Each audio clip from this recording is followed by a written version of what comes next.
Hello class 3, take out your root stock book beta. Now we are going to study chapter number 7, house a place to live in.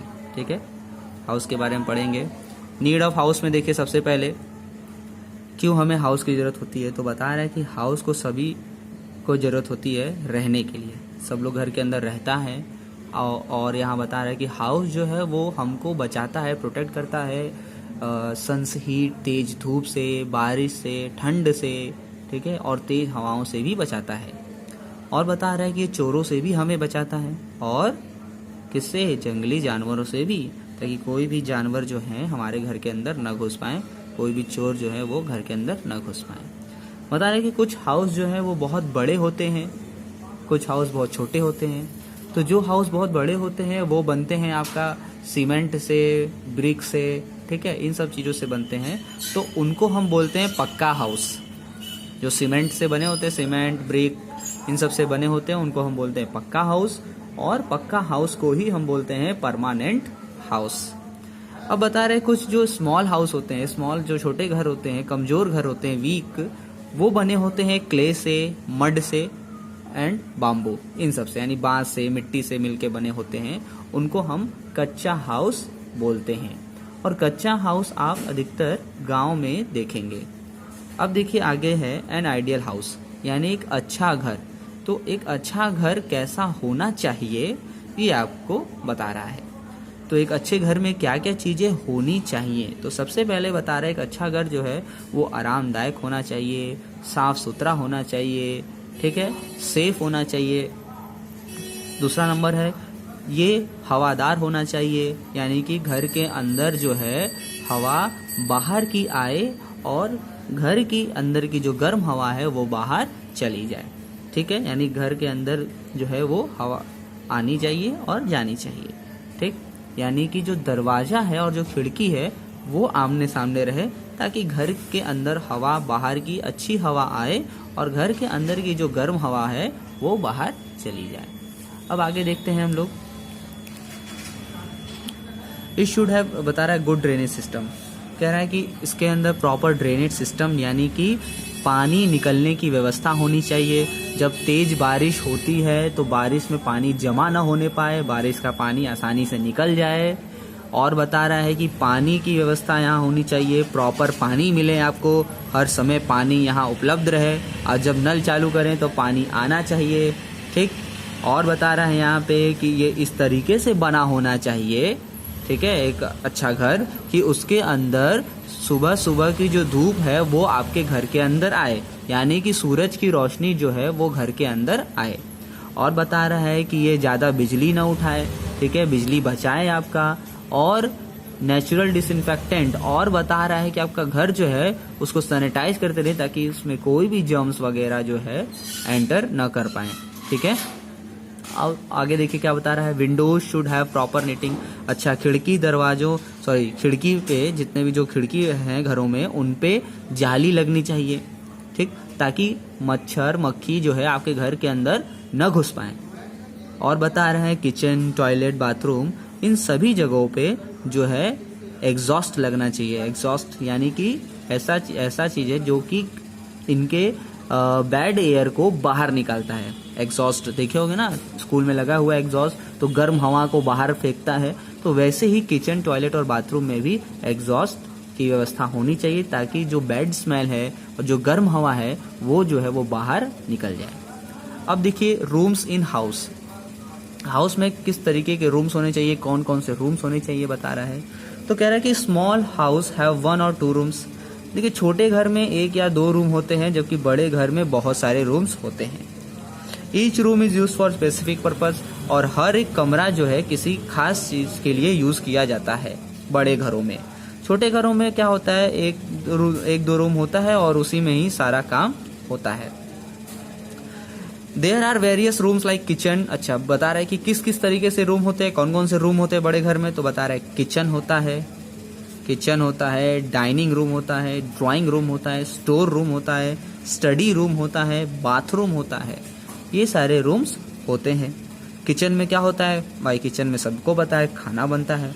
ठीक, और it should have proper वही बता रहा है कि kitchen जो है उसमें एग्जॉस्ट की व्यवस्था हो, ताकि जो गर्म हवा है वो बाहर आराम से निकल जाए। और यहाँ बता रहा है enough space to prevent accident, और किचन भी बड़ा होना चाहिए ताकि कोई फिसल के गिरे ना, वहाँ पे एक्सीडेंट ना हो वहाँ पे कोई भी। We eat food in the dining room, dining room में क्या हम लोग खाना खाते हैं वहाँ पे डाइनिंग रूम में, टेबल चेयर पे बैठ के, ठीक है, सभी लोग वहाँ पे खाना खाते हैं। ड्राइंग रूम में बता रहा है कि ड्राइंग रूम में गेस्ट वगैरह जो आते हैं हम लोग ड्राइंग रूम में उनको बैठाते हैं गेस्ट के लिए, ड्राइंग रूम हो गया। और बाकी जो घर की जो चीज़ें हैं वो हम लोग कहाँ रखते हैं, स्टोर रूम में स्टोर करके रखते हैं। तो स्टोर रूम होता है भाई घर की बाकी चीज़ों को रखने के लिए। We take bath in the bathroom, bathroom में क्या करते हैं भाई, बात करते हैं, नहाते धोते हैं। बता रहा है कि वहाँ पे भी गुड वेंटिलेशन होना चाहिए, मतलब कि हवा उसमें भी आए, खिड़की दरवाज़ा मतलब होना चाहिए उसमें, ताकि बाहर की अच्छी हवा आए और अंदर की जो गर्म हवा है वो बाहर चली जाए। एग्जॉस्ट होना चाहिए वहाँ पे ताकि जो बैड एयर है उसको बाहर निकाल सके। स्टडी रूम होता है तो स्टडी रूम में हम क्या करते हैं, स्टडी करते हैं, पढ़ाई करते हैं, ठीक। और वहाँ पे क्या क्या होना चाहिए बता रहा है, स्टडी टेबल होना चाहिए स्टडी रूम में, स्टूल होना चाहिए, अलमीरा होना चाहिए, और एक शेल्फ होना चाहिए जहाँ पे हम अपनी बुक्स को, कॉपीज़ को और स्टेशनरी आइटम्स यानी पेन, पेंसिल, रबर, इरेजर को हम रख सकें।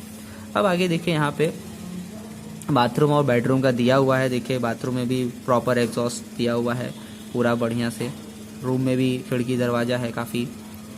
वी डू हैव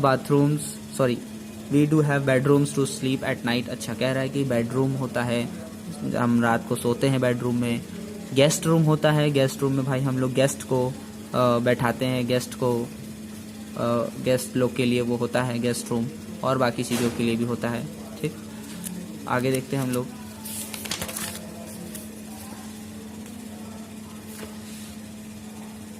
ये जो देख रहे हैं हाउस है, उसके बाहर लॉन है यानी बागीचा है, उसमें पेड़ पौधे लगा हुआ है। अब देखिए आगे बता रहा है house whether it is small और बिग मस्ट बी एयरी। कह रहा है कि हाउस चाहे छोटा हो या बड़ा वो हवादार होना चाहिए। उसके जो सीलिंग्स होते हैं, जो छत होती है वो हाई होना चाहिए यानी थोड़ा ऊपर होना चाहिए, ताकि रूम जो है वो ठंडा रहे, क्योंकि जितना नीचे रहेगा ना बेटा वो उतना ही गर्म हो जाएगा। Our house should also have a lawn for enjoying fresh air. कह रहा है कि हमारे घरों पे लॉन होना चाहिए। अगर लॉन नहीं भी है तो भी लोग जो है वो गमले में पेड़ पौधे लगाते हैं। इससे क्या होता है, इससे आपको अच्छी हवा मिलती है, फ्रेश एयर मिलता है, ठीक है।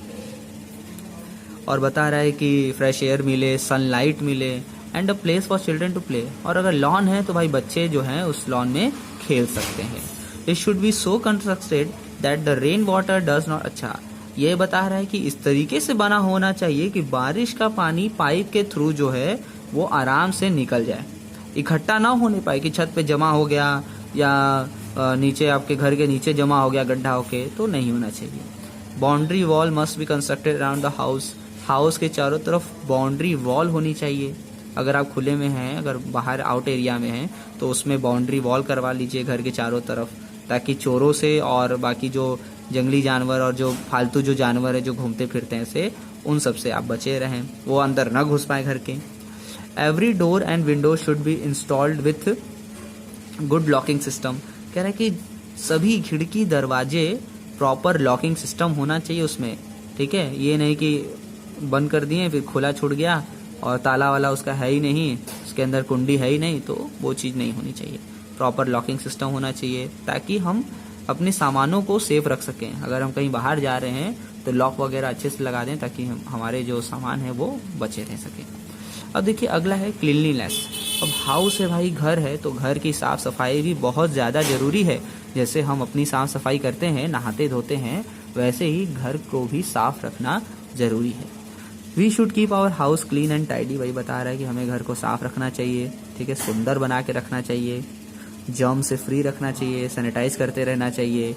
इंसेक्ट वगैरह हार्मफुल क्रिएचर जो है वो घर में नहीं होने चाहिए, उनको मार गिराना चाहिए, मार भगाना चाहिए, ठीक। अब हाउस को क्लीन रखने के लिए क्या क्या हमें करना चाहिए ये देखिए। सबसे पहले बता रहा है कि डस्टबिन का यूज़ करें। जो खराब चीज़ें हैं, जो बेकार चीज़ें हैं जो आप फेंक देते हैं तो डस्टबिन में फेंकिए, डस्टबिन में रखिए उसको। कीप डस्टबिन और गार्बेज कंटेनर्स कवर्ड। बता रहा है कि जो डस्टबिन, जो गार्बेज जिसमें आप फेंक रहे हैं कूड़ा करकट, वो ढका होना चाहिए, ये नहीं कि वो खुला रहे, क्योंकि खुला रहे उससे मक्खी बैठेगी और मच्छर आएंगे, सब गंदगी रहेगा, तो वो भी ढका रहे भाई। Keep all objects arranged and placed. अच्छा, बता रहे हैं कि सभी चीज़ें जो आपका खिलौना वगैरह है या बुक्स वगैरह कॉपीज है, कुछ भी चीज़ है, कपड़ा वगैरह कुछ भी चीज़ है, उनको एक प्रॉपर प्लेस पे रखें। मतलब जो जिसकी जो जगह है उसको उस जगह पे रख दें, इकट्ठा करके, फैला के ना रखें, इधर उधर फेंके ना, उनको एक अच्छी जगह से रख दें। बाथरूम और वेस्ट बेसिन जो है should be wash daily with the disinfectant to kill germs. Bathroom और बेसिन को भाई डिसइंफेक्टेंट से, फिनाइल से साफ ऑफ करते रहना चाहिए, ठीक है, जर्म्स को मारना चाहिए। Floor should be mopped regularly. Floors यानी जो आपका फर्श है उसको भी मॉप यानी झाड़ू वगैरह उस पर लगता रहना चाहिए, ताकि साफ सफाई रहे, गंदगी न रहे, ठीक है। उस पर भी लाइजॉल करना चाहिए उस पर, ताकि जर्म्स वगैरह न रहें। Every corner of ceiling and floor and every article should be keep dust free. कह रहा है कि घर के आप देखेंगे सीलिंग पे, छत पे या कोने में देखेंगे तो आपको मकड़ी का जाला, गंदगी रहेगा, तो उसको भी आप साफ करते रहें। आप फिगर में देख रहे हैं ना, ये बच्चा साफ कर रहा है, ऊपर धूल मिट्टी जो जमा होती है उसको साफ कर रहा है, मकड़ी का जाला वगैरह वो सब साफ कर दे रहा है। All these habits make our house look tidy and beautiful. और ये सब अगर हम करेंगे तो हमारा घर बहुत ही सुंदर और अच्छा दिखेगा। जैसे हम नहा धो के अपने आप को स्मार्ट करते हैं, वैसे ही हम घर को साफ सुथरा करके घर को खूब सुंदर बना सकते हैं। तो ये चैप्टर हुआ आपका कंप्लीट, ठीक है। क्वेश्चन आंसर जो है आप लर्न करिए, आपके बुक में जो है तो आप क्वेश्चन आंसर 1, 2, 3, ठीक है, 1, 2, 3 जो है ये 3 क्वेश्चन आंसर जो है आप लर्न करेंगे, लर्न राइट करेंगे अपनी कॉपी में। और एक्सप्लेनेशन जा चुका है, इसको ध्यान से समझिए, सुनिए और लर्न करिए क्वेश्चन आंसर। Thank you.